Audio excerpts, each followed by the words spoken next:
Hi, Danville. Alan Shields here, Chief of Police for the town, and we are 10-8 in service, which means we're here to make people's lives better, and we do that by safeguarding the lives, rights, and property of the people we serve. This is a live show, so if you have questions, go ahead and type them in the chat. We'll be watching both YouTube and Facebook, and so anything you have, let me know. I did have someone come up to me yesterday, and we were talking about the show, and I asked if there was anything we could do to improve. This is a ever-evolving show. We try to make things, we try to cater to what you want to see. A couple of things she mentioned. One was knock off all the stuff in the front, so we're going to try to minimize some of that. Also, she said the mic was a little on the low side, so if you could let me know if the volume is okay, just put in the chat whether or not it's okay, and then we'll know that the volume we have it set at is good for all of you at home. All right, so again, live show. Go ahead and jump in, and if you have any questions, we'd love to hear them. And if it's something I can answer live during the show, I'll get to it. If not, I'll answer afterwards. All right. And there's links in the description for the Wildfire Preparedness Evacuation Guide, the PG&E website, and the FEMA All Hazards Guide. I would recommend that you check all those out. And then also opt in for the Contra Costa Community Warning System. That's going to be one of the ways that you're alerted should something really bad be happening in your community. And frankly, that community warning system, I know there's some people that watch in other parts of the county that actually works throughout the county. So whether you're in Pleasant Hill, Martinez, Danville, Richmond, El Sobrante, Bethel Island, it works everywhere. That is the county's way of notifying people if there's an emergency. Locally here in Danville, we will use that for major emergencies as well as Nixle. And there's also a link in the description below, but that's where you send a text message to 888-777 with your zip code, and then we will you'll automatically be signed up to receive our alerts. So should we shut a road down or things like that, you'll get alerts for that. All right, we're going to go over crime. CommunityCrimeMap.com. This is where you can get information. You can also zoom in on your area and get alerts, and you can also get sexual offender registry information there as well. All right, remember, this is 2 weeks.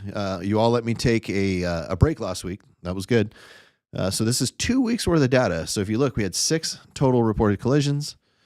And if you look, I think we averaged somewhere between 5 and 6 a week. So this is actually a very low week. Unfortunately, you'll see a couple of concerning trends here. The first one being we had a major injury collision, and the second being a lot of rear end collisions, which is telling me that the people driving may not be paying attention like they should. So let's take a look. On the 5th, we had 2 vehicle or rear end collision on Camino Tassajara and Glasgow, resulting in minor injuries. On the 6th, we had a truck versus pedestrian, and the pedestrian is on a scooter, and that was on Diablo Road at Matadera, and that resulted in major injury. On the 10th, we had a vehicle into a building, and this was in a parking lot at 140 Town and Country Drive, and that was as a result of a gas brake confusion, and no injuries on that. On the 13th, this was a broadside collision kind of on the south end of downtown between 2 vehicles on Front Street and Hart's Way. No injuries. And then we had a rear end collision, another rear end collision between 2 vehicles on Camino Tassajara and Sherburne Hills Road. No injuries. And then on the 15th, we had another rear end collision between 2 vehicles, this one on Greenbrook and Century, minor injuries. All right. I want to mention, when we classify accidents, we do it in well, there's a couple different classifications. One is by injury, and the other is by vehicle type. You'll see that we will typically, it's usually only 3 vehicle types. It's a vehicle, that's cars, trucks. Those are those things that are considered to be vehicles in the vehicle code. Then there's bicycles, so a vehicle versus bicycle, say. The last one is pedestrians, and it kind of falls for everything else. So if you're on a skateboard, if you're on an electric scooter, those are things that are not considered to be vehicles per the vehicle code, so they're not vehicles in an accident. So a lot of times if you're looking at statistical data, if you're looking at like maybe a couple years worth of data, you may see vehicle v pedestrian, but it actually may be vehicle v scooter. They just don't break it down to that degree. The other thing that you'll see is it's going to be a non-injury collision, an injury collision, or a fatal collision. Sometimes, as we did here, you'll see that we'll break out the injuries into 2 different categories, minor and major, and that's it. We don't say, broken clavicle, internal bruising. We don't give out any of that because we protect the privacy of the people that are involved in the collision. All right, let's take a look at crime. And this is for 2 weeks. So you'll notice there's a big blue spot at the bottom there. We had unfortunately we had 3 burglaries and then 2 thefts. 2 of those burglaries occurred on the night of the 3rd. So overnight of the 3rd, someone went to our downtown area on Harts Avenue, and they hit one business on the 300 block of Harts and one on the 400 block of Harts. They smashed the front window and took things that were readily available in the store there. On the 3rd, there was someone that stole, actually a pair of people that stole stole some meat from the Safeway on Communitas there, and that happened at about 6:49 p.m. On the 7th, there was a theft of merchandise from a business on 700 block of Camino Ramon. This is at 3:30 p.m. And then on the 10th, this is the 3rd burglary, this one being a residential where someone stole a bicycle from inside a garage on Elworthy Ranch. And if you remember, the definition of a burglary is pretty simple. It is entering into a building or a structure, so that's 3 sides and a roof, with the intent to commit either a felony or any theft. And so in these cases, when they go into a garage and they steal something, they've entered the building, committed the theft, and they're gone. So that is a burglary. The other 2 were the window smashes into the business, and those are also considered burglaries. All right, let's take a look at the arrest stats. Arrests, for 2 weeks, this is pretty light, so that's good, but we'll still show what we're doing. On the 13th, we made an arrest of a man for speeding. We had him going 89. If you look at the picture, I put the picture from that scene in here, and that is this on the very bottom. You can see that's what we call the LiDAR. That's kind of the modern day radar, but it uses a laser. And what that does is the officer uses that to confirm their visual estimation. So the first thing the officer does is they visually estimate the speed of the vehicle that's speeding. And then they use that LiDAR to confirm that estimation. In this case, it was 89 miles an hour. The officer also observed him driving and passing cars in the bike lane. Ultimately, the driver was arrested. He was issued a citation, a misdemeanor citation, and his vehicle was impounded. And I'll talk about the law on that a little bit, but that's a 30-day impound. On the 14th, we arrested a man for theft and organized retail theft. This is the second organized retail theft arrest we've had in a few weeks, and this was at Safeway on Communitas Sahara, and this person was booked into the Martinez jail. On the 15th, we arrested a woman for driving under the influence of alcohol on Communitas Sahara and Shady Creek Drive, and she was issued a cite and release. I do want to talk about this. We did post this on Facebook, and it did receive some traction. We posted it because we're trying to get the education side out on what the penalties are. It's not simply speeding. If you're going 89 miles an hour, if you're riding in the bike lane, that's reckless driving. That's a completely different crime than speeding. That's well beyond speeding. So I did want to cover some of those, the crimes, because we also had that speed contest a while back, where 2 weeks ago, where some kids were racing down San Ramon Valley Boulevard. Again, they were both arrested for misdemeanors and issued citations, and those are kind of permanent things. So let's talk about it. What I did was I pulled up some of the vehicle code sections. The first one is 23-109, and this is the definition of a speed contest, and it says a person shall not engage in a motor vehicle speed contest on a highway or off-street parking facility, and it says includes using a motor vehicle to race against another vehicle, a clock, or other timing devices. So you don't even have to, you could be testing your quarter mile time or your 0 to 60 time. It's not necessarily against another car, but most of the times that we find it, it is against another car. Now let's look at reckless driving.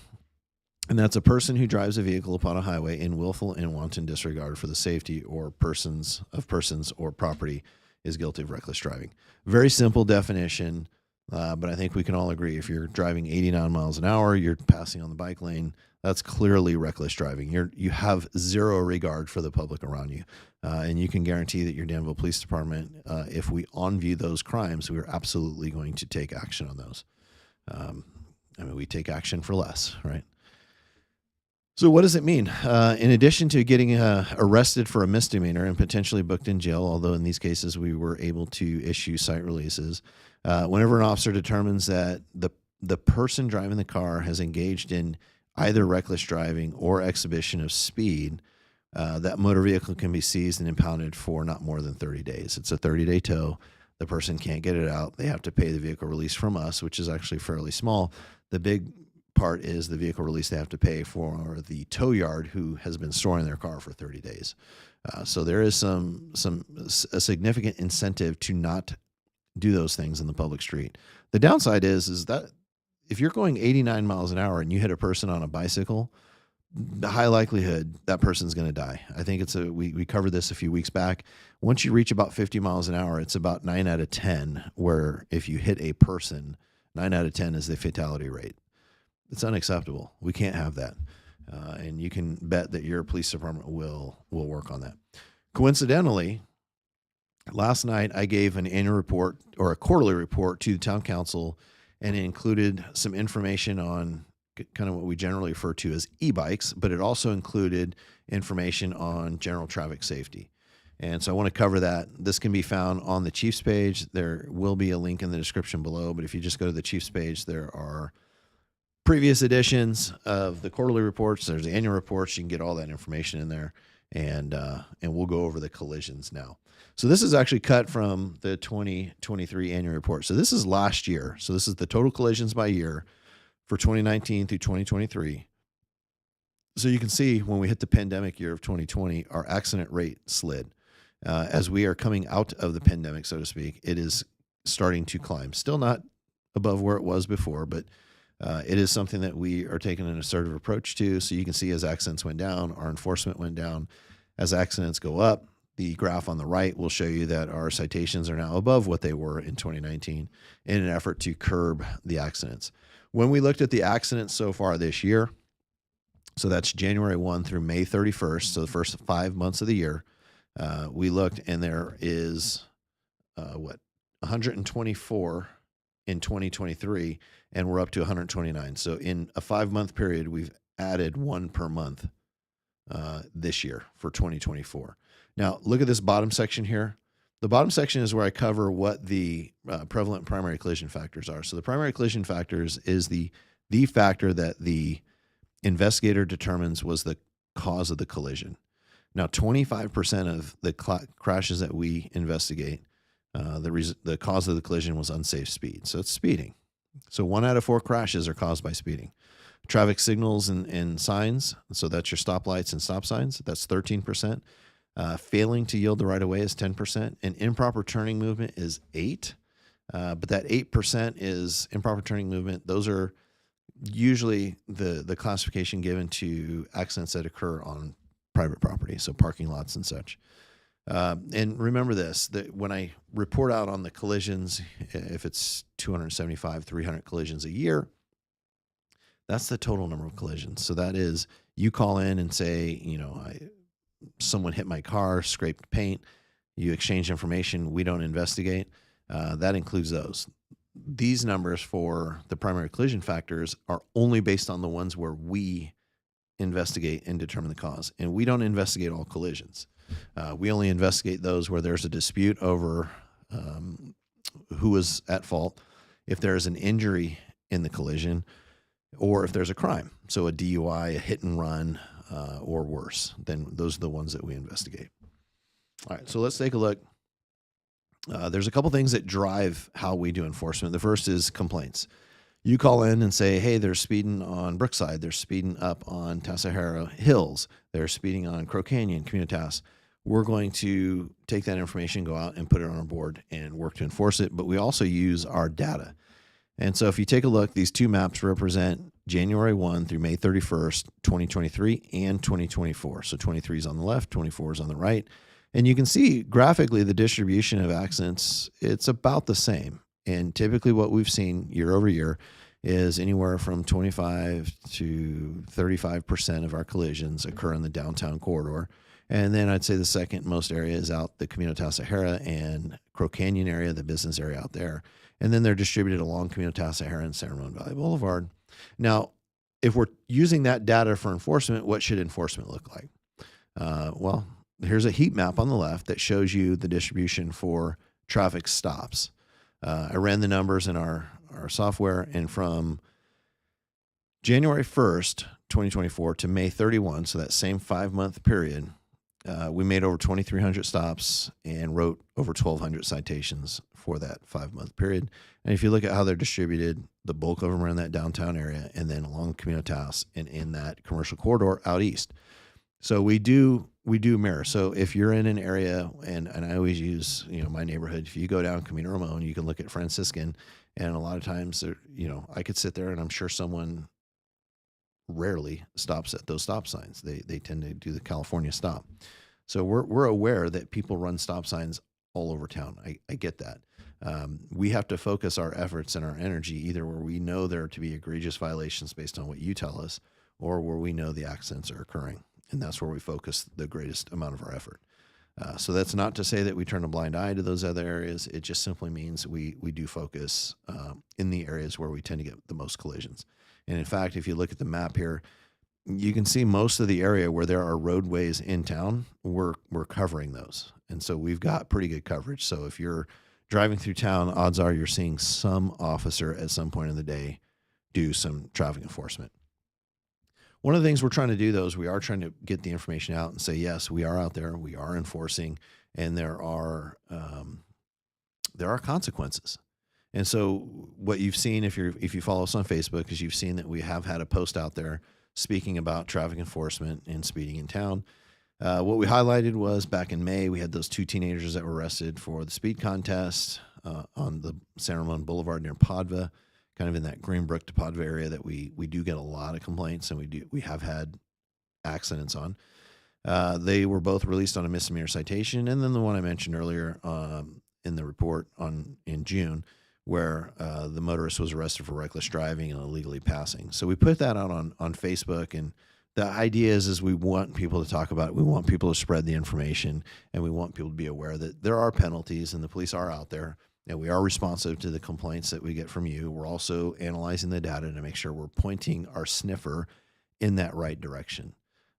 But it is a cooperative effort. So if you see driving and you see bad behavior, as much detail and information as you can give us, that will help us out. The location, the time of day. I know a lot of people will say, well, just Camino task, 24 hours a day. And that's valid, and that's why we're out there quite a bit. So please let us know what you see. If there's a stop sign where people are continuously running it, just let us know. The easiest way to do it is you can send in, you can give me a note here. I don't see one yet. You can give me a note here on the show, and we can do that. You can contact us by sending us a private message. You can contact me directly via email or a phone call.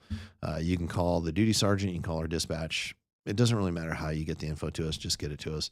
What we do is we take that info in, and we went digital. We used to have like a whiteboard in the traffic office where we would Sharpie, or I guess we wouldn't use a Sharpie because that's not whiteboard friendly. We'd use one of those dry erase markers, and we'd put the locations up there. We've gotten a little more sophisticated now. We use a system where anyone that receives the call of poor driving or bad behavior related to traffic, they're to put it up on one of these digital boards that we have. And what that does is every morning it sends a new email out with those locations to all of the staff at the police department. And my direction to them is to go to those locations, and the more specific, the better. So if it's at 3 to 4, we know where to go. But to go to those locations and look for the violations that all of you are telling us that you see. So it does matter when you call. We do listen, and we do appreciate the phone calls. All right, I'm checking the chats. This is pretty light. Apparently, I'm not creating too much controversy here, so this is good. No questions.